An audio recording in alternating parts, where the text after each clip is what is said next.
यो चाहिँ 1000 वर्ष पुरानो चर्च रहेको छ जुन चाहिँ आखिममा छ। यहाँ चाहिँ म हरेक आइतबार चाहिँ हेल्प गर्न आउँछु।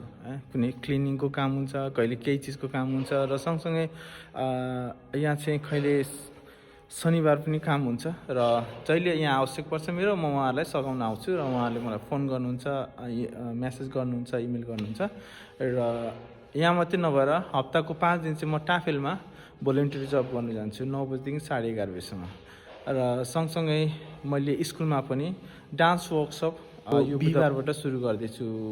16 अक्टोबरबाट सुरु हुँदैछ। सो लामो समयको पर्खाइपछि मेरो डान्स वर्कसप चाहिँ सुरु हुँदैछ, जहाँ चाहिँ म नेपाली कल्चरल डान्स अनि इन्डियन फ्युजन डान्स अनि वेस्टर्न मोडर्न डान्सहरू चाहिँ मैले आफूले सकेको त्यहाँ चाहिँ बच्चाहरूलाई सिकाउने प्रयास गर्नेछु। आई होप म जति बाँचुन्जेल जति सहयोग गर्न सक्छु, जति राम्रो काम गर्न सक्छु, जति मानिसहरूलाई हेल्प गर्न सक्छु, संस्थालाई या यो चर्च जस्तो पवित्र स्थानहरूमा पनि यसरी सहयोग गर्न पाउनु मेरो एउटा सौभाग्य हो। सो धेरै खुसी छु।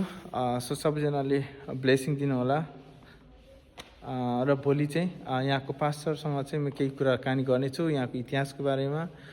यो मन्दिर चाहिँ 1000 वर्ष पुरानो मन्दिरको चाहिँ विशेषताको बारेमा पनि उहाँले भन्नुहुनेछ त।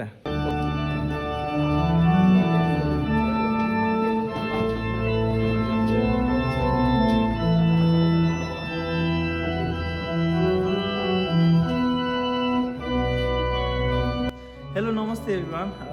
आज चाहिँ म जर्मनीको आखीमा रहेको 1000 वर्ष पुरानो ऐतिहासिक एउटा चर्चमा छु। अनि चर्चमा चाहिँ सधैँ सेवा गर्नुहुने पास्टर हुनुहुन्छ मेरो साथमा। आज चाहिँ तपाईँहरूलाई यो चर्चको विषयमा चाहिँ केही जानकारी दिनको लागि उहाँसँग अनुरोध गरेको छु र उहाँले केही कुराहरू भन्नुहुनेछ। हामी अलिक नजिक गएर कुरा गर्नेछौँ।